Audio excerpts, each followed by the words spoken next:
السلام عليكم ورحمة الله وبركاته. إن الحمد لله الأكرم الذي خلق الإنسان وكرم وعلمه من البيان ما لم يعلم، فسبحان الذي لا يحصى امتنانه باللسان ولا بالقلم. نستغفره ونتوب إليه، ونشهد أن لا إله إلا الله وحده لا شريك له، ونشهد أن سيدنا وسندنا وحبيبنا ومولانا محمدا عبده ورسوله. أما بعد، فقد قال الله تبارك وتعالى في كلامه المجيد وفي فرقانه الحميد: أعوذ بالله من الشيطان الرجيم. بسم الله الرحمن الرحيم. إن الله وملائكته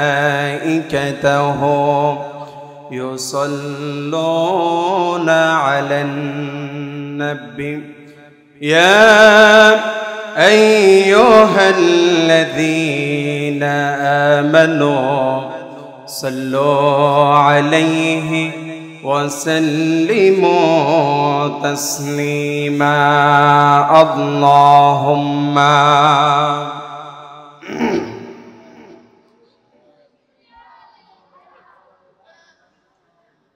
وعلى آل سيدنا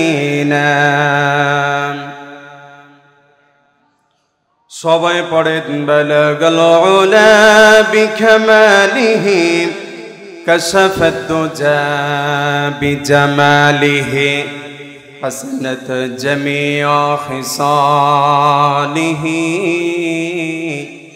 সাল্লাল্লাহু আলাইহি ওয়া আলিহি লা ইলাহা ইল্লাল্লাহ জোরে লা ইলাহা ইল্লাল্লাহ জোরে লা।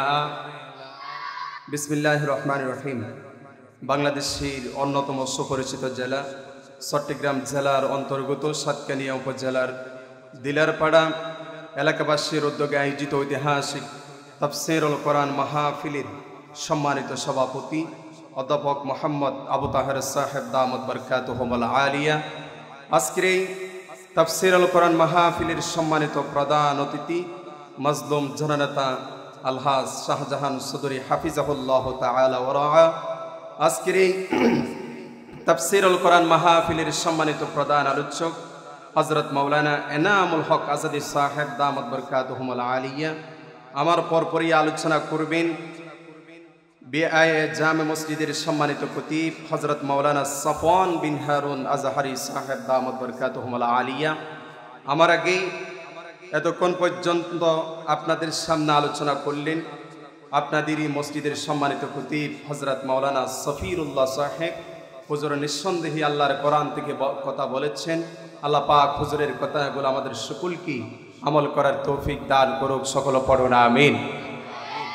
আজকের এই তাফসীরুল কোরআন মাহফিলে উপস্থিত হযরত উলামায়ে কিরাম, মুরব্বিয়ান ইকরাম, আমার সামনে বসা ইসলামের নর শরদুল বীর মুজাহিদ প্রাণপ্রিয় সম্মানিত তাওহীদি জনতা, পর্দার আড়াল অবস্থানরত শ্রদ্ধেয় সম্মানিত মা ও বোনেরা, আলোচনার সূচনায় আবারও সালাম দিচ্ছি। আসসালামু আলাইকুম ওয়া রাহমাতুল্লাহি ওয়া বারাকাতুহু। সম্মানিত দিলারপাড়াবাসী, আপনারা সকলে কেমন আছেন?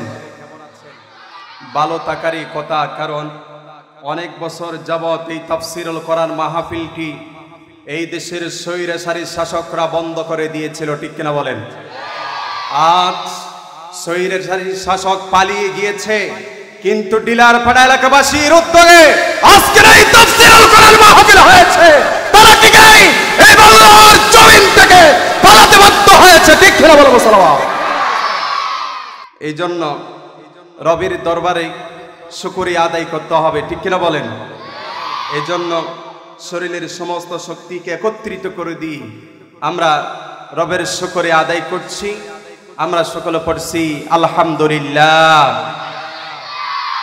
দরুদ আর সালাম পেশ করছি নবিগুনা ওয়া সাইয়্যিদুনা কুদওয়াতুনা মুহাম্মদ সাল্লাল্লাহু আলাইহি ওয়াসাল্লামের প্রতি, যাকে আল্লাহ তাআলা রাহমাতাল লিল আলামিন হিসাবে এদরার বুকে প্রেরণ করেছেন। আমরা সকলে বলছি আল্লাহুম্মা সাল্লি আলাইহি আল্লাহুম্মা বারিক আলাইহি। সম্মানিত উপস্থিতি, আমরা এখানে বসেছি দুনিয়াবি কোনো গ্রন্থ থেকে কথা শোনার জন্য নয়, আমরা এখানে বসেছি আল্লাহর কোরআন থেকে কিছু কথা শোনার জন্য, ঠিক কিনা বলেন? আল্লাহর কোরআন থেকে কথা শুনলে লাভ আছে না নাই? সওয়াব আছে না নাই?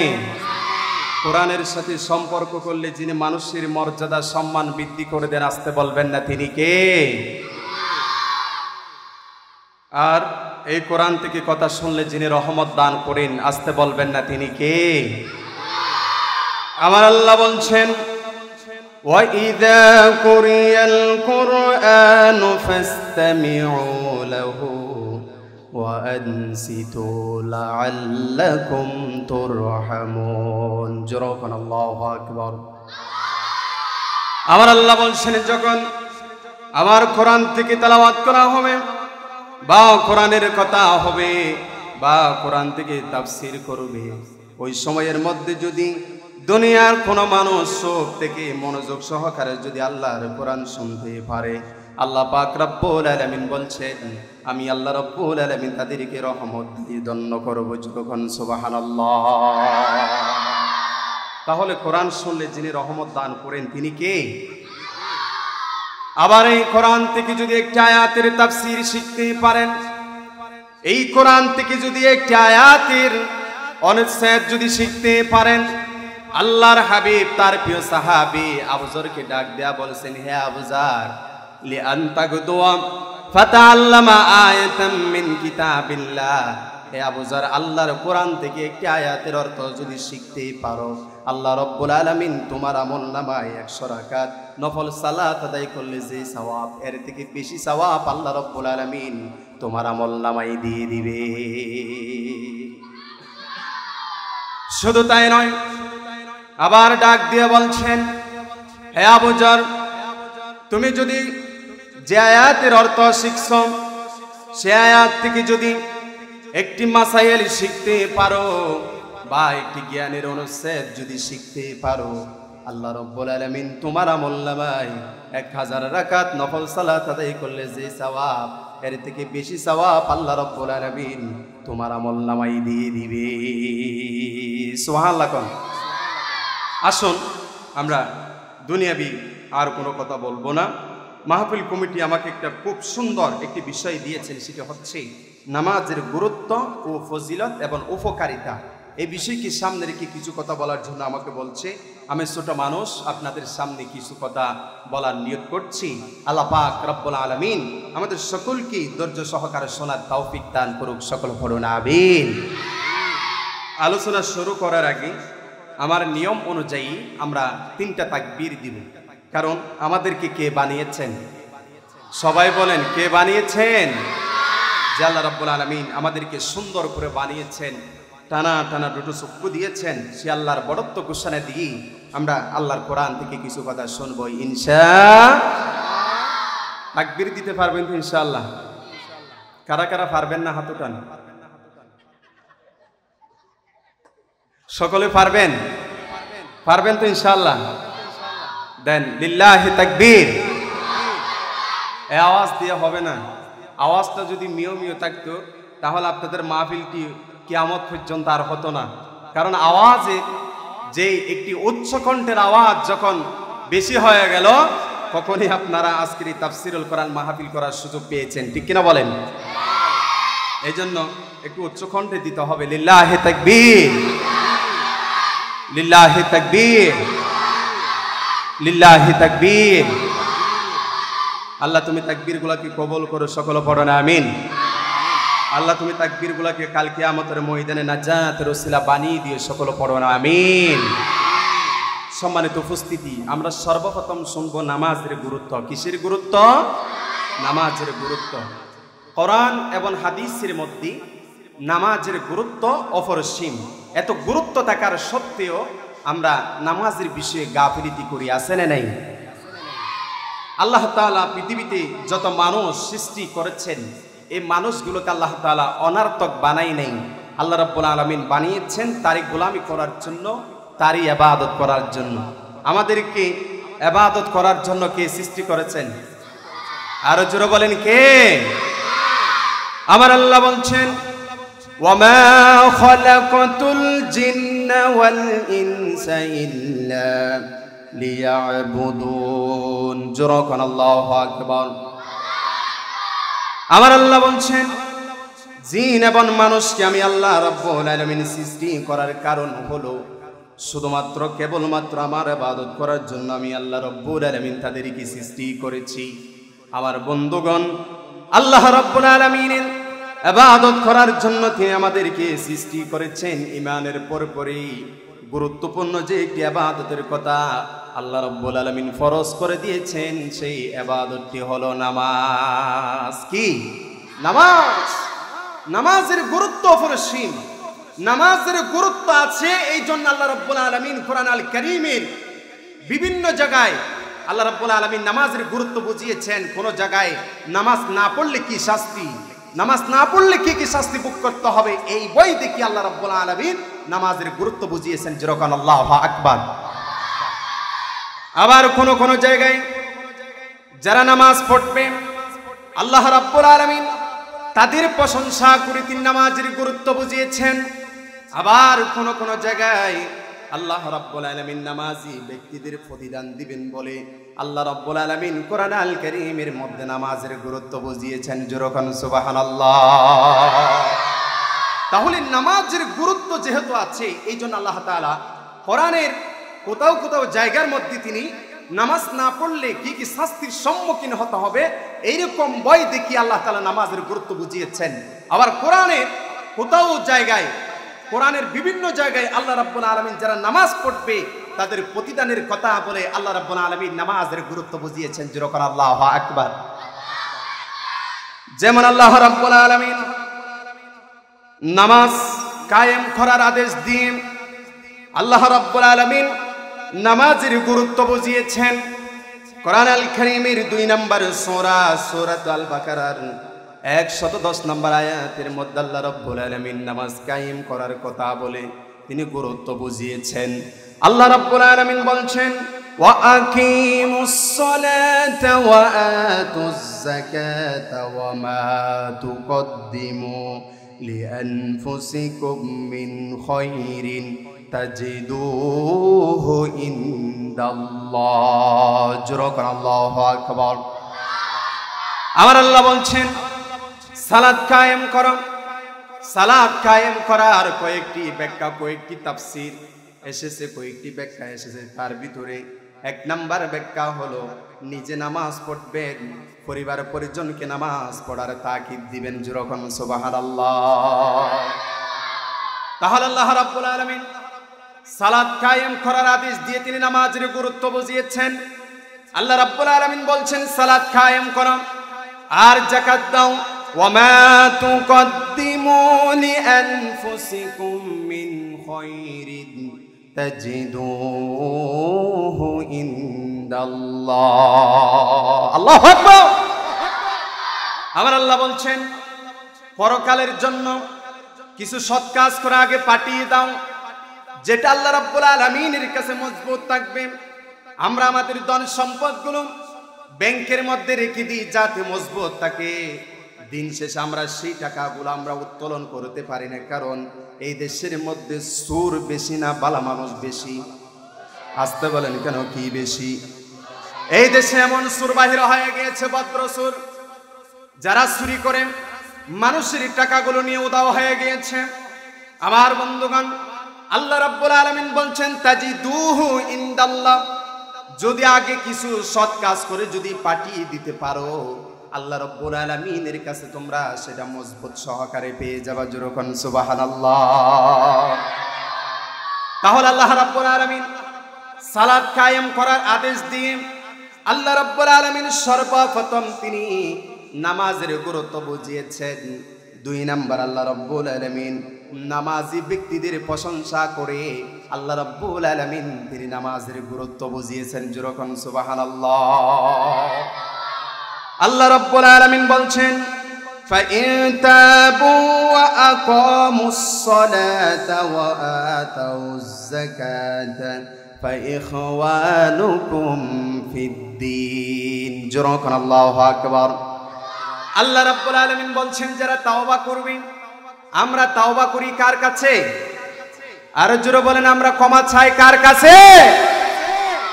আমার বন্ধুগণ, আমার আল্লাহ বলছেন যারা তাওবা করবে, ওয়া আকামুস সালাহ, আর যারা সালাত কায়েম করবে, ওয়া আতুজ যাকাত, যারা যাকাত দিবে, আল্লাহ রাব্বুল আলামিন প্রশংসা করে বলছেন ফা ইখওয়ানুকুম ফিদ্দীন। যেরকম আল্লাহু আকবার।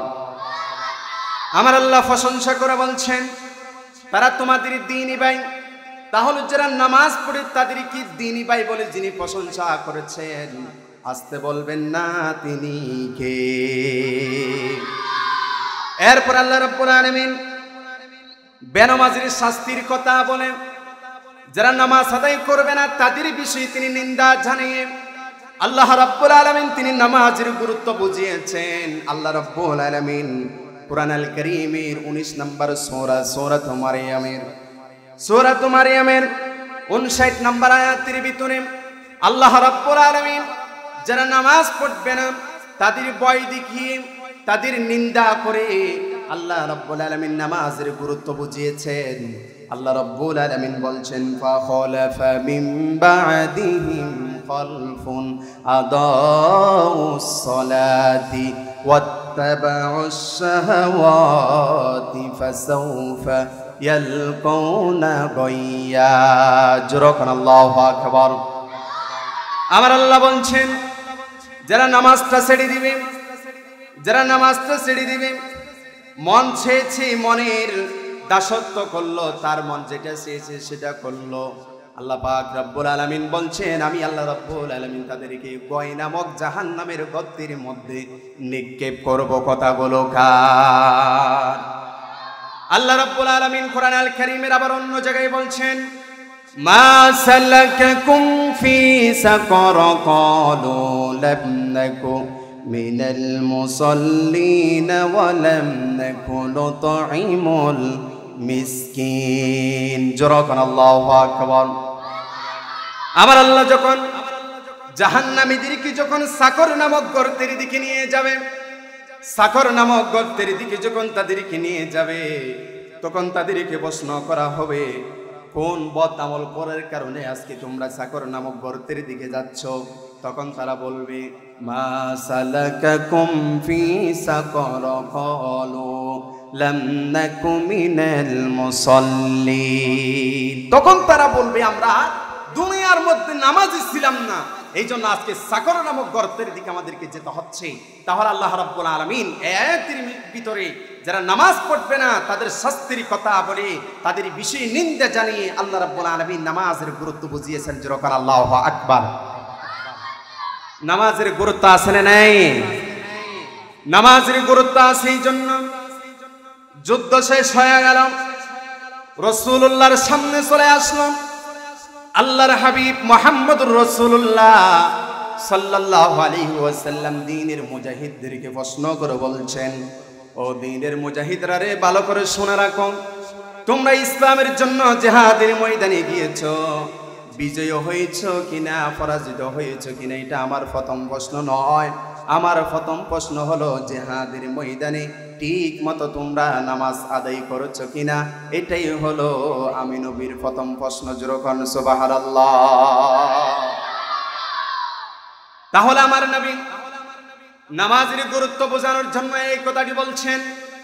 আমার বন্ধুগণ, এই মুহূর্তে মুতার যুদ্ধের ঘটনা আমার মনে পড়ে গেল।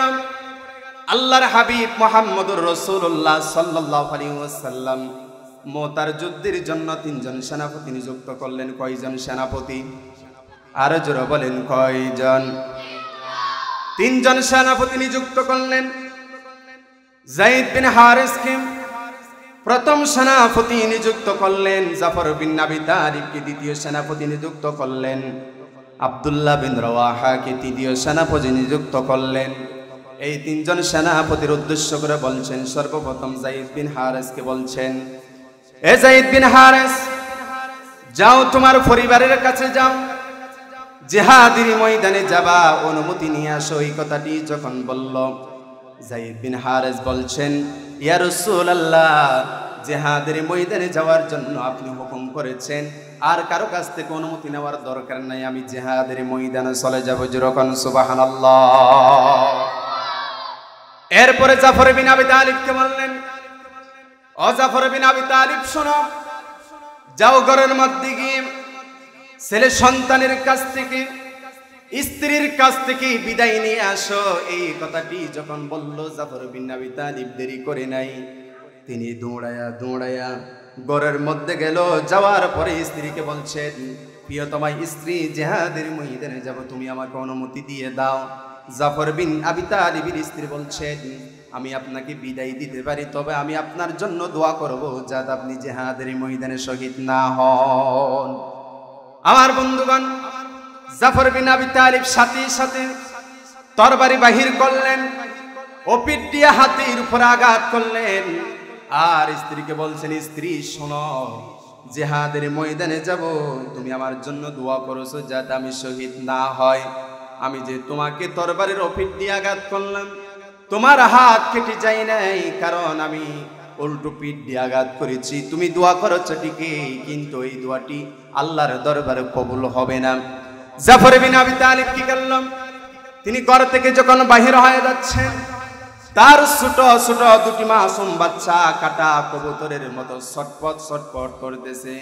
সন্তানের দিকে একবার তাকায়, আর রাসূলুল্লাহ জিহাদের ময়দানে যাওয়ার জন্য তাকে যেই সেনাপতি নিযুক্ত করলেন, সেই কথাটি তিনি চিন্তা করেন, কারণ তার ভিতরে রাসূলের ভালোবাসা তার অন্তরের ভিতরে বেশি ছিল। জিহাদের ময়দানে যাবে, শহীদ হয়ে যাবে, শহীদের কামনা বাসনা তার অন্তরের ভিতরে বেশি ছিল। আমার বন্ধুগণ, তার বাচ্চাগুলোকে রেখে তিনি চলে আসলেন। চলে আসার পরে রাসূলুল্লাহর সামনে চলে আসলো 3 নম্বরের সেনাপতির নাম হলো আব্দুল্লাহ বিন রাওয়াহা। এই আব্দুল্লাহ বিন রাওয়াহা ঘরের মধ্যে গেল, নতুন বিবাহের বন্ধনে আবদ্ধ হলো। বাহির থেকে দরজাটি আটকে দিলেন। স্ত্রীকে ডাক দেয়া বলছেন, স্ত্রী শোনো, মুতার যুদ্ধে যেতে হবে, আল্লাহর নবী আমাকে 3 নম্বরের সেনাপতি নিযুক্ত করলেন। স্ত্রী বলছেন, দরজা কেন তুমি বন্ধ করে দিয়েছ? তোমার চেহারাটি দেখব, ভালো করে তোমার চেহারা দেখব। যদি তুমি শহীদ হয়ে যাও, কাল কিয়ামতের ময়দানে আল্লাহ রাব্বুল আলামিনের সামনে তোমাকে আমি ধরে তার সামনে দাঁড়াবো, আর তোমাকে দেখার সাথে সাথে আমি চিনে ফেলবো, তোমাকে আমি চিনবই, এই জন্য আমি তোমার চেহারাটি দেখতে চাই। আব্দুল্লাহ বিন রাওয়াহা বলছেন, চেহারা দেখার কোনো প্রয়োজন নাই, জিহাদের ময়দানে চলে যাচ্ছি, যদি বেঁচে থাকি দেখা হবে, আর যদি মৃত্যু বরণ করি শহীদ হয়ে যায়, জান্নাতের মধ্যে তোমার সাথে সাক্ষাৎ হয়ে যাবে। যেরকম সুবহানাল্লাহ। জাফর বিন আবি তালিব সহ, যায়েদ বিন হারেস সহ, আব্দুল্লাহ বিন রাওয়াহা সহ এই 3 জন সেনাপতি মুতা নামক প্রান্তরে চলে গেলেন। মুতার যুদ্ধ শুরু হয়ে গেলেন। যুদ্ধ করতে করতে এক পর্যায়ে যায়েদ বিন হারেস পৃথিবীর জমিন থেকে বিদায় নিয়ে নিলেন, শহীদ হয়ে গেলেন। আমার বন্ধুগণ, জাফর বিন আবি তালিবের নেতৃত্বে যুদ্ধ শুরু হয়ে গেল। যুদ্ধ করতে করতে জাফর বিন আবি তালিব পৃথিবীর জমিন থেকে বিদায় নিয়ে নিলেন। সর্বশেষ সেনাপতি আব্দুল্লাহ বিন রাওয়াহা কালিমার ঝান্ডা নিয়ে তিনি যুদ্ধ শুরু করে দিলেন। যুদ্ধ করতে করতে এক পর্যায়ে কাফেররা এসে আব্দুল্লাহ বিন রাওয়াহার হাত কেটে নিয়েছে, পা কেটে নিয়েছে, তার শরীর থেকে মাথাটা আলাদা করা হয়েছে।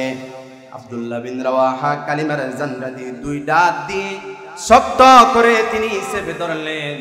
খালিদ বিন ওয়ালিদ এই দৃশ্যটি দেখে তিনি দৌড়ায় এসে আব্দুল্লাহ বিন রাওয়াহার কাছ থেকে কালিমার জান্ডাটি তিনি টান মারে উপরের দিকে তুলতে যাচ্ছেন।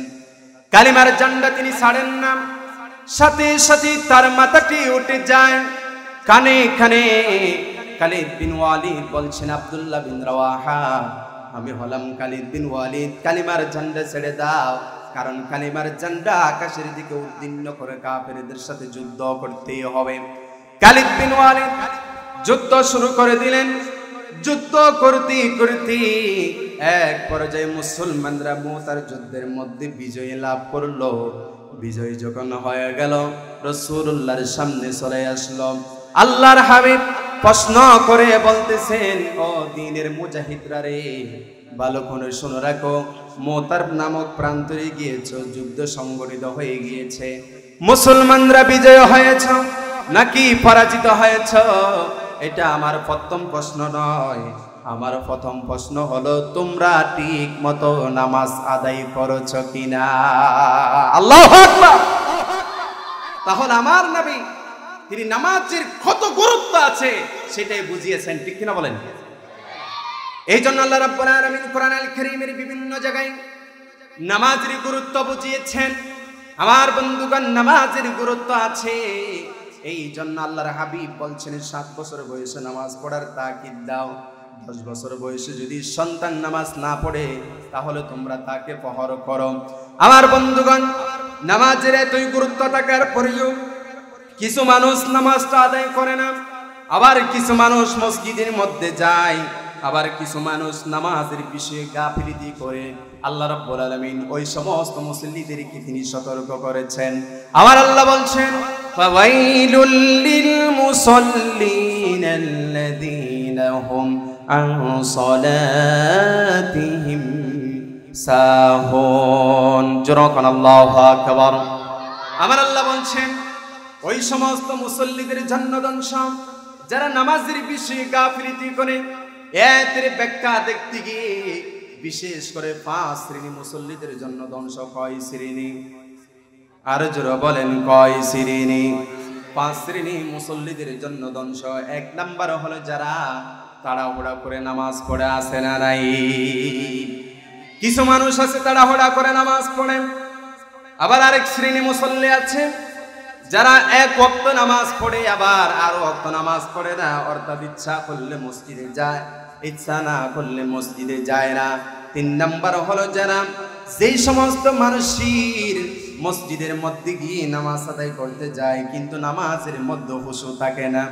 তারা কি করে?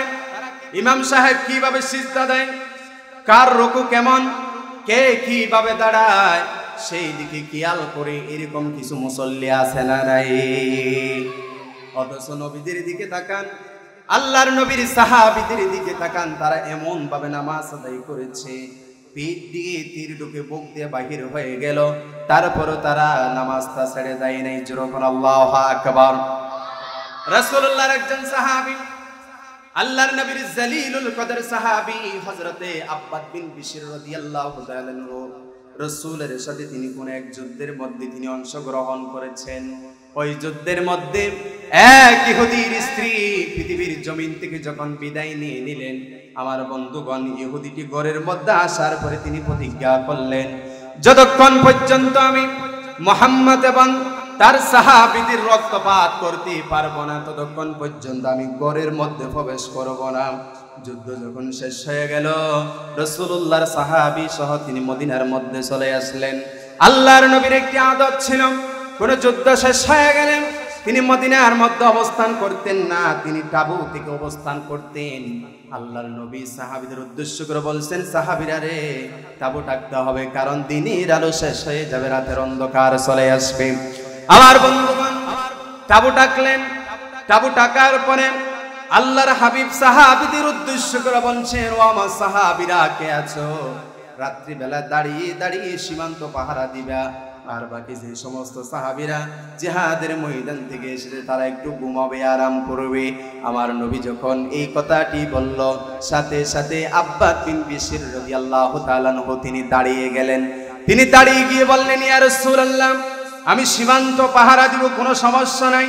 তিনি যখন এই কথাটি বলল, সাথে সাথে আল্লাহর হাবিব বলছেন, ও আমার সাহাবী, তোমার পক্ষে একা সম্ভব হবে না, তোমার সাথে আরেকজন থাকতে হবে।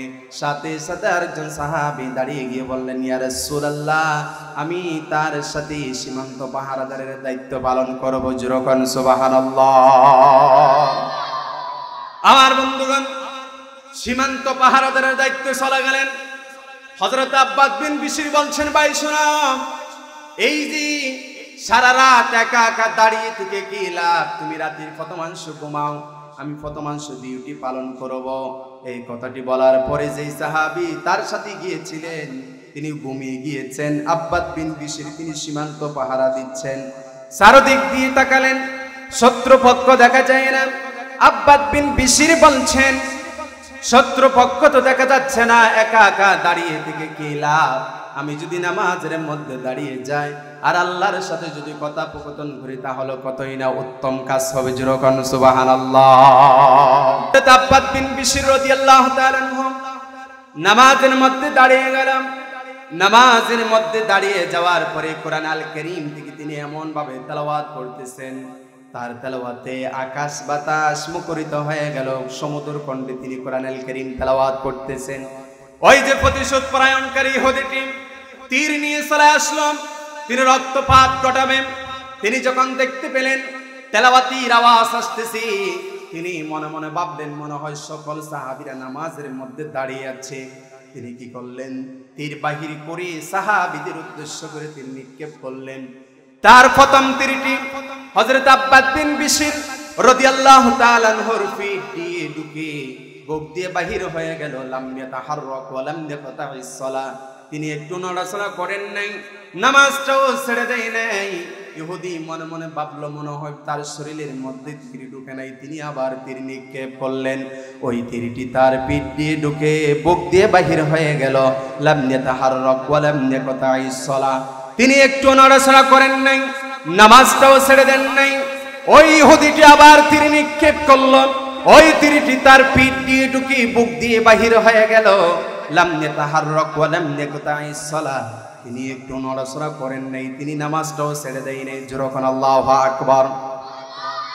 এরপরে তিনটা তীর যখন তার শরীরের মধ্যে ঢুকলো, তার শরীর থেকে রক্তগুলো যখন বাহির হয়ে জমিনের মধ্যে পড়ে গেল, আব্বাদ বিন বিশর নামাজ শেষ করলেন। সুন্দর করে তিনি নামাজটা শেষ করে সাহাবীদের উদ্দেশ্য করে বলছেন, ভাই কে আছো?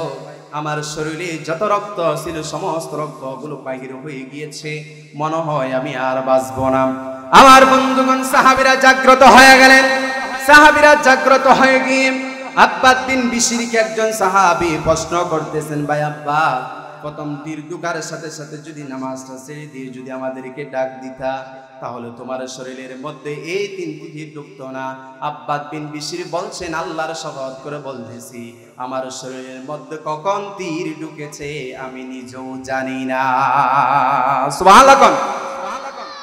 তাহলে নামাজটা আদায় করতে হবে খুশুর সাথে, ইখলাসের সাথে নামাজ আদায় করতে হবে। নামাজের গুরুত্ব আছে ঠিকই, কিন্তু মানুষ মসজিদে আসতে চায় না। ফজরের সময় মুয়াজ্জিন যখন আজান দিয়ে দেয়, আপনি কম্বলের সাথে যুদ্ধ করে মসজিদে আসতে পারেন না। যে ঈমান আপনাকে কম্বলের সাথে যুদ্ধ করে মসজিদ পর্যন্ত আনতে পারে না, ওই ঈমান দিয়ে আল্লাহর জান্নাতে আপনি প্রবেশ করতে পারবেন না। ঠিক কিনা বলেন? আমার বন্ধুগণ, নামাজের গুরুত্ব অপরিসীম, এই জন্য নামাজটাকে পড়তেই হবে।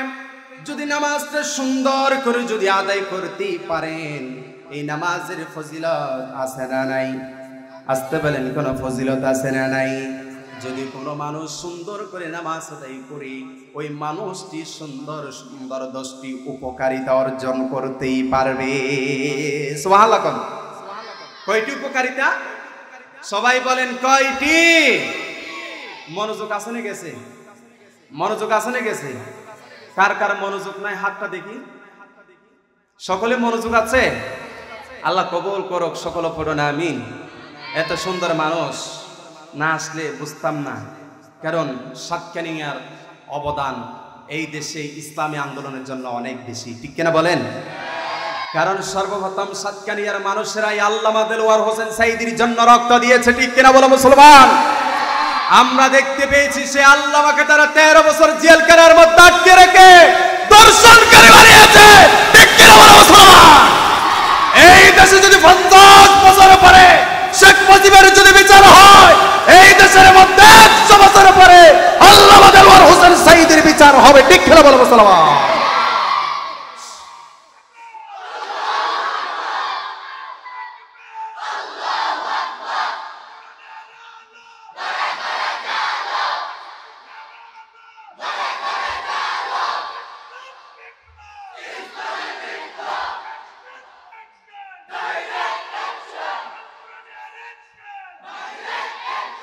আল্লাহ কবুল করুক, সকল পড়ুন আমিন।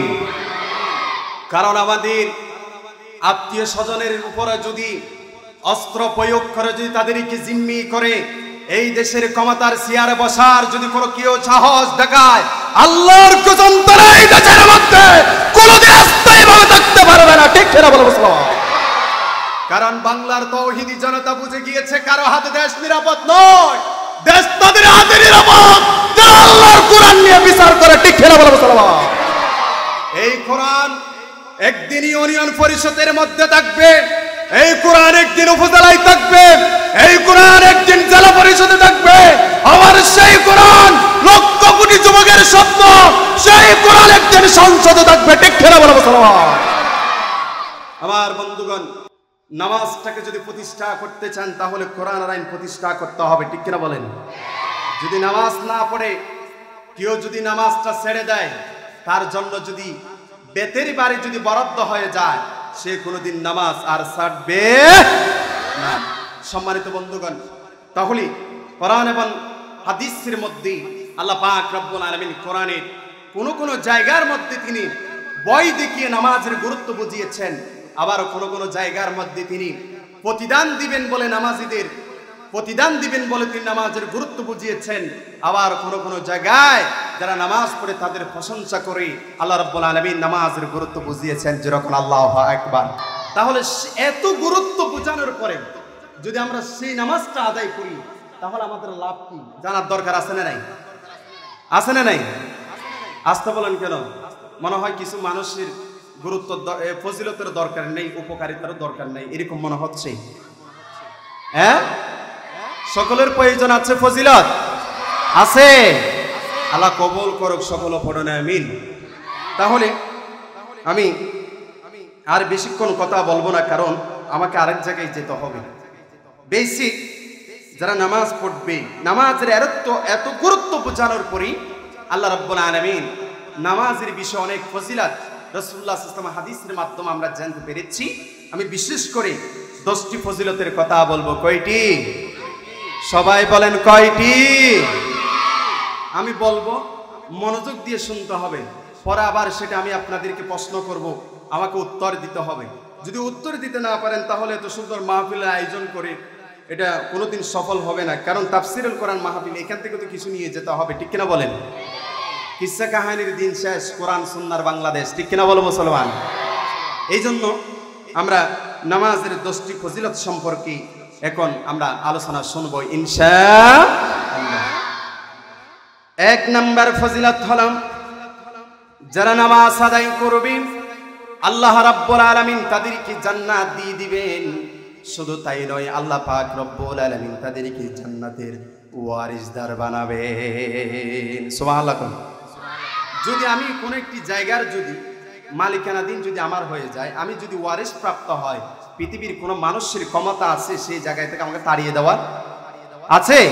তা আল্লাহ বলছেন, যারা নামাজটাকে হেফাজত করবি আমি আল্লাহ রাব্বুল আলামিন তাদেরকে জান্নাত দিয়ে দিব। যেরকম সুবহানাল্লাহ। এই বিষয়ে সুনানে ইবনে মাজার মধ্যে একটা হাদিস এসেছে, রাসূলুল্লাহ সাল্লাল্লাহু আলাইহি ওয়াসাল্লাম বলছেন, আল্লাহ রাব্বুল আলামিন বান্দাদের জন্য 5 ওয়াক্ত নামাজ ফরজ করেছেন। কয় ওয়াক্ত? আর জোরে বলেন কয় ওয়াক্ত? 5 ওয়াক্ত নামাজ আল্লাহ রাব্বুল আলামিন ফরজ করেছেন। যদি কোনো মুমিন বান্দা সেই 5 ওয়াক্ত নামাজটাকে যদি হেফাজত করতে পারে, সুন্দর করে যদি নামাজটা আদায় করে, আল্লাহ রাব্বুল আলামিনের প্রতিশ্রুতি হলো সেই মুমিন বান্দাকে আল্লাহ রাব্বুল আলামিন তিনি জান্নাতে প্রবেশ করাবেন। সুবহানাল্লাহ। আচ্ছা বলেন তো রাস্তা আছে কয়টি? দুইটি। সবাই বলেন রাস্তা কয়টি? দুইটি। এক রাস্তা গিয়েছে জান্নাতের দিকে, আর এক রাস্তা গিয়েছে জাহান্নামের দিকে। কোথায়? একটা গেল জান্নাতে, আরেকটা গেল কোথায়? আমার আল্লাহ বলছেন ফারিকুম ফিল জান্নাতি ওয়া ফারিকুন ফিস সাঈর। জোরে কোন আল্লাহু আকবার। আমার আল্লাহ বলছেন রাস্তা হলো দুইটি। এক রাস্তা গিয়েছে জান্নাতের দিকে, আরেক রাস্তা গিয়েছে জাহান্নামের দিকে। যারা নামাজ আদায় করবে আল্লাহ রাব্বুল আলামিন তাদেরকে জান্নাতের রাস্তায় দিয়ে জান্নাতে প্রবেশ করাবে। সুবহানাল্লাহ। তাহলে যে সমস্ত মানুষরা নামাজ আদায় করে জান্নাতের রাস্তায় গেল, আর যারা নামাজ না পড়ে, যারা নামাজ পড়ে তাদের বিরোধিতা করলো, তারা যাবে জাহান্নামে। এখন যারা জাহান্নামে যাবে আর যারা জান্নাতে যাবে, এখানে সফল হবে কে? জান্নাতি না জাহান্নামী? আর জোরে বলেন কে? আমার আল্লাহ বলছেন লা ইয়াস্তাওয়ি আসহাবুন নারি ওয়া আসহাবুল জান্নাহ আসহাবুল জান্নাতি হুমুল ফাইজুন। জোরে বলেন আল্লাহু আকবার। আল্লাহ বলছেন যারা জান্নাতে যাবে আর যারা জাহান্নামে যাবে তারা কোনোদিন সফল নয়। আর যারা দুনিয়ার মধ্যে ইখলাসের সাথে তাকওয়ার সাথে সুন্দর করে করে যারা নামাজটা আদায় করবে, আল্লাহ রাব্বুল আলামিন তাদেরকে জান্নাতের মধ্যে প্রবেশ করাবেন। ওই জান্নাতি মানুষরাই সফল কাম হয়ে যাবে। যেরকম সুবহানাল্লাহ। তাহলে নামাজ আদায় করার এক নাম্বার ফজিলত হলো যারা নামাজ পড়বে আল্লাহ রাব্বুল আলামিন তাদেরকে জান্নাত দিয়ে দিবে। সুবহানাল্লাহ। এরপরে 2 নাম্বার ফজিলত হলো নামাজ হচ্ছে এমন একটি মাধ্যম, যেই মাধ্যম হলো বান্দা এবং আল্লাহর সাথে সম্পর্ক করার মাধ্যম। সুবহানাল্লাহ। তাহলে নামাজের মাধ্যমে বান্দা এবং আল্লাহর সাথে সম্পর্ক হয়ে যায়। আল্লাহ রাব্বুল আলামিন কোরআনে কারীমের মধ্যে বলছেন ওয়াসজুদু ওয়াকতারিব। আল্লাহ বলছেন সিজদা দিয়ে দাও, আমার নিকটবর্তী হয়ে যাও, আমার সাথে সম্পর্কটা গভীর করে নাও। সুবহানাল্লাহ। আর যারা আল্লাহর সাথে সম্পর্ক করবে, আল্লাহর সাথে বন্ধুত্ব করবে, যারা সিজদা দিয়ে দিয়ে রুকু করে করে আল্লাহর নিকটবর্তী হয়ে যাবে, আমার আল্লাহ বলছেন তাদের কোনো ভয় নেই, তাদের কোনো কি নাই। আল্লাহ রাব্বুল আলামিন বলছেন আলা ইন্না আউলিয়া আল্লাহি লা খাউফুন আলাইহিম ওয়া লা হুম ইয়াহজানুন আল্লাযীনা আমানু ওয়া কানু ইয়াত্তাকুন লাহুমুল বুশরা ফিল হায়াতিদ দুনিয়া ওয়া ফিল আখিরাহ লা তাবদীলা লিকালিমাতিল্লাহ। জোরে আল্লাহু আকবার। আমার আল্লাহ বলছেন যারা আমার সাথে বন্ধুত্ব করবে, যারা আমার বন্ধু হয়ে যাবে, লা খাউফুন আলাইহিম ওয়া লা হুম ইয়াহজানুন, তাদের কোনো ভয় নেই, তাদের কোনো চিন্তা নেই। তারা কারা? আল্লাযীনা আমানু ওয়া কানু ইয়াত্তাকুন, যারা ঈমান আনবে আর আমি আল্লাহকে ভয় করে সময়টা নষ্ট না করি সালাতের মধ্যে দাঁড়িয়ে যাবে আমার কাছে, যারা সাহায্য চাইবে, আমাকে যারা ভয় করবে, আল্লাহ বলছেন তাদের কোনো ভয় নেই, তাদের কোনো চিন্তা নাই। এরপর আল্লাহ বলছেন লাহুমুল বুশরা ফিল হায়াতিদ দুনিয়া ওয়া ফিল আখিরাহ লা তাবদীলা লিকালিমাতিল্লাহ। জোরে কোন আল্লাহু আকবার। আল্লাহ বলছেন তাদেরকে দুনিয়া এবং আখিরাতের মধ্যে সুসংবাদ দিয়ে দাও। দুনিয়ার সুসংবাদ বলতে যারা সিজদা দিয়েছে, যারা রুকু করেছে, তাদের উপরে জুলুম অত্যাচার করেও তাদের জনপ্রিয়তা টেকাতে পারে? কোনোদিন টেকাতে পারে নাই। এই জন্য আল্লাহ বলছেন যারা সিজদা দিবে, রুকু করবে, তারা আমার বন্ধু হয়ে যাবে, তাদের কোনো ভয় নেই, তাদের কোনো চিন্তা নাই। আমি আল্লাহ রাব্বুল আলামিন দুনিয়ার মধ্যে তাদেরকে সুসংবাদ দিয়ে দিলাম। লা তাবদীলা লিকালিমাতিল্লাহ। আল্লাহর কথার কোনোদিন পরিবর্তন হয়? নেতার কথা পরিবর্তন হয়, ঠিক কিনা বলেন? নেতার কথা পরিবর্তন হয়, তার বাস্তব উদাহরণ হলো যারা বলেছিল 41 সাল পর্যন্ত ক্ষমতায় থাকবে, তাদের কথা পরিবর্তন হয়েছে, ঠিক কিনা বলেন? আর যারা বলেছিল আমাদেরকে ভোট দেন, আমরা আপনাদেরকে রাস্তাঘাট তৈরি করে দিব, এরপর চুরি করে ভোট আদায় করে নিয়েছে, তারপরে রাস্তাঘাট করে নাই। ও মুসলমান শুনে রাখেন, নেতার কথা পরিবর্তন হয় কিন্তু আল্লাহর কথা পরিবর্তন হয় না, ঠিক কিনা বলো মুসলমান? এই জন্য আমার আল্লাহ বলছেন যারা সিজদা দিবে তারা আমার সাথে, যেই বান্দারা সিজদা দিবে তাদের সাথে এবং আমার সাথে একটি সুসম্পর্ক তৈরি হবে, যেরকম সুবহানাল্লাহ। আমার বন্ধুগণ, 3 নাম্বার উপকারিতা হলো, 3 নাম্বার ফজিলত হলো, পৃথিবীতে যত আমল আছে ওই সমস্ত আমল থেকে আল্লাহ রাব্বুল আলামিনের পছন্দনীয় কিছু আমল আছে, ওই আমলের ভিতরে আল্লাহর হাবিব নামাজের কথা বলেছেন। সুবহানাল্লাহ। একজন সাহাবী রাসূলুল্লাহকে প্রশ্ন করলেন, আইয়ুল আমালি আহাব্বু ইলাল্লাহ, ইয়া রাসূলুল্লাহ, ইয়া হাবিবাল্লাহ, আল্লাহর কাছে পছন্দনীয় আমল কি? আল্লাহর হাবিব সর্বপ্রথম নামাজের কথা বলেছেন, 5 ওয়াক্ত সালাত আদায় করা, এটা হলো আল্লাহ রাব্বুল আলামিনের কাছে পছন্দনীয় একটি আমল। সুবহানাল্লাহ।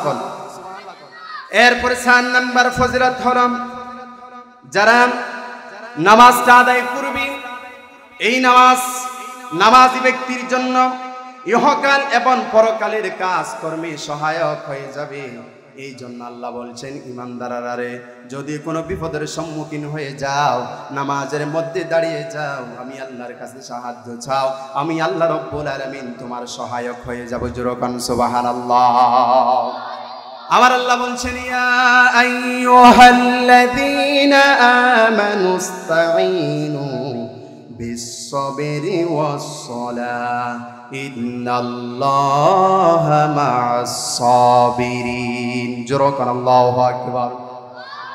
আমার আল্লাহ বলছেন, ঈমানদাররা তোমরা ধৈর্য ধারণ করো। আল্লাহ রাব্বুল আলামিন বলছেন, আমানুস্তাঈনু বিস-সাবরি ওয়াস-সালাহ, আল্লাহর কাছে সাহায্য চাও দরজা এবং নামাজের মাধ্যমে, যেরকম আল্লাহু আকবার। তাহলে এখানে আল্লাহ তাআলা নামাজের কথা বলেছেন, ইস্তাঈনু বিস-সাবরি ওয়াস-সালাহ, সালাতের মধ্যে দাঁড়িয়ে যাও, ধৈর্য ধারণ করো, আমি আল্লাহর কাছে সাহায্য চাও, আমি আল্লাহ রাব্বুল আলামিন তোমাকে সহযোগিতা করব। সুবহানাল্লাহ। এরপরে নামাজ পড়ার 5 নাম্বার উপকারিতা হলো, যারা নামাজটা সুন্দর করে আদায় করবি, ওই সমস্ত ব্যক্তিদের জন্য এই নামাজ দুনিয়ার মধ্যে সফলতা নিয়ে আসবে এবং আখিরাতের মধ্যেও সফলতা নিয়ে আসবে, যেরকম সুবহানাল্লাহ। আমার আল্লাহ বলছেন, قد أفلح المؤمنون الذين هم في صلاتهم خاشعون, সফল কাম হলো তারা ঈমান এনেছে যারা, আর যারা খুশুর সাথে নামাজ আদায় করেছে তারাও। সুবহানাল্লাহ। তাহলে নামাজ দুনিয়া এবং আখিরাতের মধ্যে সফলতা নিয়ে আসে। এরপরে 6 নাম্বার হলো, যারা সুন্দর করে নামাজটা আদায় করবে, আল্লাহ রাব্বুল আলামিন বলছেন তাদের রিজিকের কোনো টেনশন করতে হবে না, যেরকম আল্লাহু আকবার। কিসের টেনশন করতে হবে না? রিজিকের। আল্লাহ রাব্বুল আলামিন বলছেন, ওয়া আমুর আহলাকা বিস-সালাতি ওয়াসতাবির আলাইহা লা নাসআলুকা রিজকান নাহনু নারযুকুক ওয়াল আকিবাতু লিত-তাকওয়া, যেরকম আল্লাহু আকবার। আমার আল্লাহ বলছেন, তোমার পরিবার পরিজনদেরকে নামাজ পড়ার হুকুম করো, আমরাও নামাজ আদায় করব, আমাদের স্ত্রীদেরকে নামাজ পড়তে বলবো, সন্তানদেরকে মসজিদে নিয়ে আসবো, মা বাবাদেরকে নামাজ পড়ার জন্য বলবো, ঠিক কিনা বলেন? আল্লাহ বলছেন, ওয়া'মুর আহলাকা বিস-সালাতি ওয়াসতাবির আলাইহা, তোমার আত্মীয় স্বজন যারা আছে, তোমার আহাল যারা আছে, তাদেরকে নামাজ পড়ার হুকুম দাও। যে নামাজ পড়ার হুকুম দিতে পারো, লা নাসআলুকা রিজকান নাহনু নারযুকুক ওয়াল আকিবাতু লিত-তাকওয়া, ও বান্দা আমি তোমাদের কাছে রিজিক চাই না, বরঞ্চ রিজিক আমি তোমাদেরকে দিই। আমাদের রিজিকের মালিক কে? আর জোরে বলেন কে? আমাদেরকে কে খাওয়ায়? আর জোরে বলেন কে খাওয়ায়? এরপরে যিনি আমাদেরকে লালন পালন করার মতো সুবিধা দিয়েছেন তিনি কে? এই জন্য যারা সুন্দর করে নামাজ আদায় করবে তাদের কোনো রিজিকের টেনশন করতে হবে না, আল্লাহ রাব্বুল আলামিন তাদেরকে রিজিক দিয়ে দিবেন। এই জন্য আপনাদের সমাজের ইমাম সাহেবের বেতন হলো কম নাকি বেশি? ইমামের বেতন কত? হুজুর আসেনি? ইমাম সাহেব আসেনি? আসেনি ইমাম সাহেব? হুজুর বেতন কত? কই গেল? হ্যাঁ, মাশাআল্লাহ, মোটামুটি দেয়, আলহামদুলিল্লাহ। কোন ইমাম সাহেবের বেতন এত কম, তারপরে বরকত আছে না নাই? এই জন্য আমার আল্লাহ বলছেন, যারা সালাত আদায় করবে, নিয়মিত নামাজটা পড়বে, তাদের রিজিকের কোনো টেনশন করতে হবে না, আমি আল্লাহ রাব্বুল আলামিন তাদেরকে রিজিক দিয়ে দিব। এরপরে 7 নাম্বার উপকারিতা হলো সালাত মানুষগুলোকে অশ্লীলতা থেকে নিয়ে আসে। একজন নামাজি ছেলে কোনোদিন গান শুনবে না, একজন নামাজি ছেলে কোনোদিন গান বাজনার মধ্যে যাবে, কোনোদিন যাবে না। আমার আল্লাহ বলছেন, ইন্নাস সালাতা তানহা আনিল ফাহশাই ওয়াল মুনকার ওয়ালাযিকরুল্লাহি আকবার। জোরে কোন আল্লাহু আকবার। আল্লাহ বলছেন, নিশ্চয়ই নামাজ মানুষগুলোকে অশ্লীলতা বেহায়াপনা থেকে বিরত রাখে। জোরে কোন আল্লাহু আকবার। তাহলে যারা নামাজ আদায় করবে, নামাজ তাদেরকে অশ্লীলতা থেকে বেহায়াপনা থেকে তাদেরকে হেফাজত করবে। 8 নাম্বার হলো যারা সালাত আদায় করবে, সালাত বান্দাদেরকে, নামাজি ব্যক্তিদেরকে দুনিয়ার মধ্যে নিরাপত্তা দিবেন এবং আখিরাতের মধ্যে নিরাপত্তা দিবেন। জোরে কোন সুবহানাল্লাহ। আল্লাহর হাবিব মুহাম্মদুর রাসূলুল্লাহ সাল্লাল্লাহু আলাইহি ওয়াসাল্লাম বলেছেন, মান সাল্লাস সুবহা ফাহুয়া ফি জিম্মাতিল্লাহ। আল্লাহর হাবিব বলেন, যে ব্যক্তি ফজরের সালাত আদায় করবে সে আল্লাহর জিম্মাদারের মধ্যে চলে যায়। জোরে কোন সুবহানাল্লাহ। যদি দুনিয়ার কোনো মানুষ যদি তাকে হত্যা করে, তাকে যদি গালি দেয়, আল্লাহ রাব্বুল আলামিন তাকে পাকড়াও করবেন এবং তাকে জাহান্নামের দিকে নিক্ষেপ করবেন। সুবহানাল্লাহ বলবেন না? তাহলে নামাজি ব্যক্তিদের অনেক উপকারিতা আছে, যারা নামাজ পড়ে তাদের উপকারিতা অনেক বেশি। এরপরে 9 নাম্বার হলো যারা সালাত আদায় করে, আল্লাহ রাব্বুল আলামিন তাদেরকে ভালোবাসেন। জোরে কোন সুবহানাল্লাহ। আল্লাহ রাব্বুল আলামিন ওই সমস্ত নামাজি ব্যক্তিদেরকে ভালোবাসেন যারা সুন্দর করে নামাজ আদায় করে। আল্লাহ রাব্বুল আলামিন বলছেন, ওয়াল্লাহু ইউহিব্বুল মুতাতাহহিরিন। জোরে কোন আল্লাহু আকবার। আল্লাহ রাব্বুল আলামিন বলছেন, যারা পবিত্রতা অর্জন করে আমি আল্লাহ রাব্বুল আলামিন তাদেরকে ভালোবাসি। আমার বন্ধুগণ, নামাজি ব্যক্তি যদি পরিবর্তন হয়, সুন্দর হয়, পবিত্রতা থাকে, তাহলে তার নামাজটা আল্লাহ রাব্বুল আলামিন কবুল করে। ঠিক কিনা বলেন? এই জন্য নামাজি ব্যক্তিকে পবিত্রতা থাকতে হয়। এই জন্য আল্লাহ বলছেন, যদি কোনো মানুষ যদি পবিত্রতা অর্জন করে, সুন্দর করে নামাজটা যদি আদায় করে, ওয়াল্লাহু ইউহিব্বুল মুতাতাহহিরিন, আমি আল্লাহ রাব্বুল আলামিন তাদেরকে ভালোবাসি। জোরে কোন সুবহানাল্লাহ। তবে যেই সমস্ত নামাজিরা নামাজ আদায় করে তারা সকলে কি ওই উপকারিতাগুলো অর্জন করতে পারবে কি? সকলেই পারবে না। যারা সুন্দর করে নামাজটা আদায় করবে, নবীজির দেখানো পন্থায় যারা নামাজ আদায় করবে, আল্লাহর হাবিব বলছেন, আল্লাহ রাব্বুল আলামিন যে সমস্ত নামাজের ফজিলতের কথা বলেছেন, ওই সমস্ত ফজিলতগুলো, উপকারিতাগুলো তারা অর্জন করতেই পারবে। জোরে কোন সুবহানাল্লাহ। সম্মানিত বন্ধুগণ, তাহলে আমরা নামাজের গুরুত্ব সম্পর্কে কিছু কথা শুনেছি। এরপরে নামাজের ফজিলতের বিষয়ে আমরা কিছু কথা শুনেছি। আল্লাহ পাক রব্বুল আলামিন আমাদের সকলকে নামাজের গুরুত্ব বুঝে সঠিক মতো নামাজ আদায় করার তৌফিক দান করুক। সকলে পড়ুন আমিন, আর জোরে বলুন আমিন। যতটুকু হয়েছে আমরা পড়ছি আলহামদুলিল্লাহ, আর জোরে বলুন আলহামদুলিল্লাহ। সম্মানিত উপস্থিতি, তাহলে নামাজের গুরুত্ব আছে। এই নামাজটা যদি আমরা রাষ্ট্রীয়ভাবে যদি প্রতিষ্ঠা করতে চাই, তাহলে আমাদের সকলকে ঐক্য হতে হবে। কি হতে হবে? কথা বলেন, কি হতে হবে? আমাদেরকে এক হতে হবে, একই কাতারে একই রাস্তার মধ্যে দাঁড়িয়ে যেতে হবে। তাহলে আল্লাহ তাআলার সফলতা আসবে, আল্লাহর পক্ষ থেকে সাহায্য আসবে, রহমত আসবে। তখন এই নামাজ রাষ্ট্রীয়ভাবে কায়েম হয়ে যাবে। যেরকম আল্লাহু আকবার। আমার বন্ধুগণ, নবীজি যেইভাবে নামাজ পড়েছেন সেইভাবে নামাজটা আদায় করতে হবে, সুন্দর করে নামাজটা আদায় করতে হবে। নামাজের ভিতরে গাফিলতি করা যাবে না। যারা নামাজের বিষয়ে গাফিলতি করে তারা আল্লাহর জান্নাতে ঢুকতে পারবে না। ওই সমস্ত মুসল্লিদের ধ্বংস বলে আল্লাহ রাব্বুল আলামিন কোরআনে কারীমের মধ্যে আয়াত নাজিল করে দিয়েছেন। আমার বন্ধুগণ, রাসূলকে অনুসরণ করে নামাজটা পড়তে হবে, অনুকরণ করে নামাজটা পড়তে হবে। রাসূল কি ভালোবাসি, তার বিধান অনুযায়ী, তার সুন্নাহ অনুযায়ী নামাজটা আদায় করতে হবে। রাসূলকে অনুসরণ করব এক জায়গায় না সব জায়গায়। আস্তে বলেন কেন? এক জায়গায় না সব জায়গায়। ব্যবসা করার সময় অনুসরণ করব কারে? রাসূলুল্লাহকে বলেন কারে? ব্যবসা করার সময় রাসূলুল্লাহকে অনুসরণ করব। আবার আমার দেশের মধ্যে কিছু ব্যবসায়ী আছে, টাকা নিয়ে ব্যবসা করে, সুদের ব্যবসা আছে না নাই? তারা আবার রাস্তার মোড়ে দাঁড়িয়ে বলে, ওহ কাজা দিল কর তাজা, ইসমে জালাল, গাজার কলকি খাওয়া হালাল, আছে না নাই? এ গাজাকে কি সিগারেট টেনে টেনে তারা বলে সুদ তো একটি ব্যবসার মতো। যারা সুদকে ব্যবসার মতো বলবে, তার হাত একটি লাঠি নিয়ে তাদের পিঠের চামড়া উঠিয়ে ফেলতে হবে। ঠিক কিনা বলো মুসলমান? এই জন্য সব জায়গায় রাসূলুল্লাহকে অনুকরণ করতে হবে। নিজের জীবনের চাইতে রাসূলুল্লাহকে ভালোবাসতে হবে। যদি রাসূলুল্লাহর ভালোবাসা অন্তরের ভিতরে যদি বেশি থাকে, তাহলে আপনি সুন্দর করে নামাজ আদায় করবেন, পাশাপাশি সুন্নতগুলো আদায় করতে হবে। ঠিক কিনা বলেন? সুন্নতগুলো তো তারাই আদায় করি যাদের ভিতরে রাসূলের ভালোবাসা বেশি। ঠিক কিনা বলো? এই জন্য সাহাবীদের অন্তরে রাসূলের ভালোবাসা কম ছিল না বেশি ছিল? আসতে বলেন, কেন কম ছিল না বেশি ছিল? ছোট্ট একটি ঘটনা বলে আমার আলোচনা আমি এখানে শেষ করছি। সম্মানিত বন্ধুগণ, রাসূলুল্লাহর এক সাহাবী, তার নাম হলো তালহা ইবনে বারা রাদিয়াল্লাহু তাআলা আনহু। নাম কি? তালহা ইবনে বারা রাদিয়াল্লাহু তাআলা আনহু।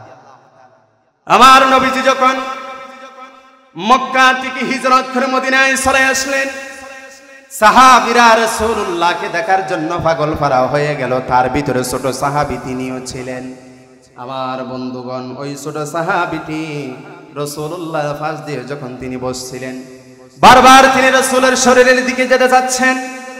এমত অবস্থায় তালহার বাবা বলছেন, ও বাবা আসো, ঘরের মধ্যে চলে যাই। তালহা ইবনে বারা তার বাবার চেহারার দিকে না তাকিয়ে রাসূলুল্লাহর দিকে তিনি তাকিয়ে আছেন। আমার বন্ধুগণ, সাথে সাথে আল্লাহর নবীজি বলছেন, ও তালহা ইবনে বারা, তুমি তোমার বাবার সাথে চলে যাও।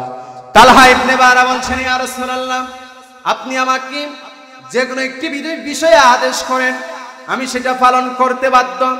আল্লাহর হাবিব বলছেন, তাহলেও তালহা ইবনে বারা শুনে রাখো, তরবারিটি বাহির করে তোমার বাবার শরীর থেকে মাথাটা কেটে নিয়ে আসো আমার সামনে। এই কথাটি যখন বললাম, তালহা ইবনে বারা তরবারি নিয়ে বাহির হয়ে গেল। দৌড়ায়া যখন যাচ্ছেন, আল্লাহর হাবিব ডাক দিয়া বলছেন, ও তালহা ইবনে বারা, আমি নবী এসেছি। সন্তানের হক সন্তান পাবে, বাবার হক বাবা পাবে। আমি নবী আসি নাই সন্তান দিয়ে বাবার মাথা কাটানোর জন্য আসি নাই। তালহা ইবনে বারা ঘরের মধ্যে চলে গেল, অসুস্থ হয়ে গেলেন। রাসূলুল্লাহ তাকে দেখতে গেলেন, তার অবস্থা সিরিয়াস দেখে আল্লাহর হাবিব বলছেন, ও বারা শুনে রাখো, তালহা যদি পৃথিবীর জমিন থেকে বিদায় নিয়ে নেয়, তাহলে তুমি আমাকে সংবাদটা দিয়ে দিবা। আমার বন্ধুগণ, দিলের কান লাগিয়ে শুনুন ভালো করে। তালহা ইবনে বারা যখন জাগ্রত হল, বাবার কাছ থেকে এই কথাগুলো শোনার পরে তিনি সাথে সাথে বলছেন, বাবা, আমি যদি রাত্রিবেলা মরে যাই তাহলে রাসূলুল্লাহকে সংবাদ দিবে না, যদি দিনের বেলা যদি মারা যায় তাহলে রাসূলুল্লাহকে সংবাদ দিও। তিনি যখন এই কথাটি বললাম, আমার বন্ধুগণ, তার অবস্থা যখন সিরিয়াস হয়ে গেল, তিনি রাত্রিবেলা মৃত্যুবরণ করলেন। রাতের মধ্যে তাকে দাফন করাইয়া ফেললেন। আমার বন্ধুগণ, সকালবেলা নবীজি আসলো। নবীজি প্রশ্ন করলেন, বারা, তালহা যদি পৃথিবীর জমিন থেকে বিদায় নিয়ে নেয়, আমাকে সংবাদ দেওয়ার জন্য বললাম, তুমি আমাকে সংবাদ দাওনি কেন? সাথে সাথে বারা বললেন, ইয়া রাসূলুল্লাহ, আমার সন্তান নিষেধ করলো, আমাকে বলছেন যদি রাত্রিবেলা মৃত্যুবরণ করি তাহলে আপনাকে সংবাদ না দিতে বলছেন, আর যদি দিনের বেলা মৃত্যুবরণ করি তাহলে আপনাকে সংবাদ দেওয়ার জন্য বলল। আমার বন্ধুগণ, ইয়া রাসূলুল্লাহ, এই কথা বলার কারণ হলো, রাত্রিবেলা আসার পথে ইহুদিদের বাড়ি তারা যদি আপনার উপর আঘাত করে তাহলে বারা সহ্য করতে পারবে না। রাসূলের প্রতি বারার ভালোবাসা আকাশচুম্বী ছিল নাকি কম ছিল? বেশি ছিল। সবাই বলেন, কম না বেশি? কি মোহাম্মদ সি ওয়াফা তোনে তো হাম তেরে হ্যায়, ये जहां सीज किया है लौहो कलम तेरे है। তালহা ইবনে বারা রাসূলুল্লাহর প্রতি তার ভালোবাসা বেশি ছিল। রাসূলের হাতে দাফন কাফন চাই নাই, রাসূল সুস্থ থাকবে, রাসূল ভালো থাকবে, এটাই চেয়েছেন। যেরকম সুবহানাল্লাহ। এই জন্য রাসূলকে অনুসরণ করব সব জায়গায়, পারিবারিক ক্ষেত্রে রাসূলুল্লাহকে অনুসরণ করব, নামাজ পড়ার সময় রাসূলের হাদিস থেকে জেনে জেনে নামাজটা আদায় করব, কোনো বেদাতের সাথে হাত দিব না। সুন্দর করে যদি নামাজটা আদায় করতে পারেন আল্লাহর জান্নাতে আপনি অনায়াসে প্রবেশ করতে পারবেন। যেরকম সুবহানাল্লাহ, একটু জিকির করি লা ইলাহা ইল্লাল্লাহ। হুজুরকে নিয়ে আসেন, হুজুরকে নিয়ে আসেন,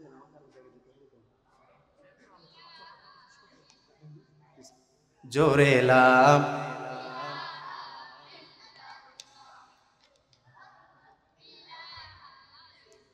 লা ইলাহা ইল্লাল্লাহ মুহাম্মাদুর রাসূলুল্লাহ সাল্লাল্লাহু।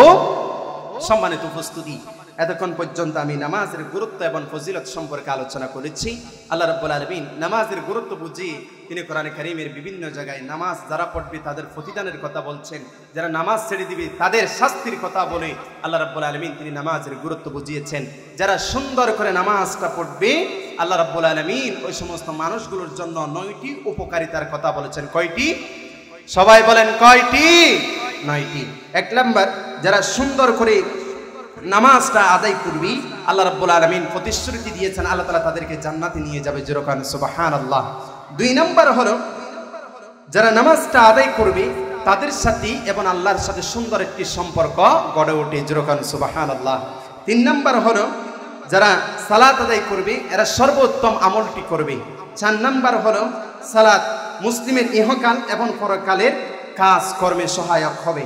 এরপরে 5 নাম্বার, সালাতে রয়েছে ইহকাল এবং পরকালের সফলতা।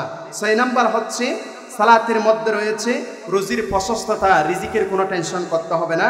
7 নাম্বার হলো যারা সালাত আদায় করে সালাত তাদেরকে অশ্লীলতা থেকে বাঁচায়। 8 নাম্বার হচ্ছে সালাত বান্দার জন্য ইহকাল এবং পরকালের নিরাপত্তা দিবেন। 9 নাম্বার হচ্ছে যারা সালাত আদায় করবে আল্লাহ রাব্বুল আলামিন তাদেরকে ভালোবাসবেন। আল্লাহ পাক রব্বুল আলামিন আমাদের সকলকে সুন্দর করে নামাজ পড়ে এই নামাজের ফজিলত এবং উপকারিতাগুলো অর্জন করার তৌফিক দান করুক। সকল পড়ুন আমিন।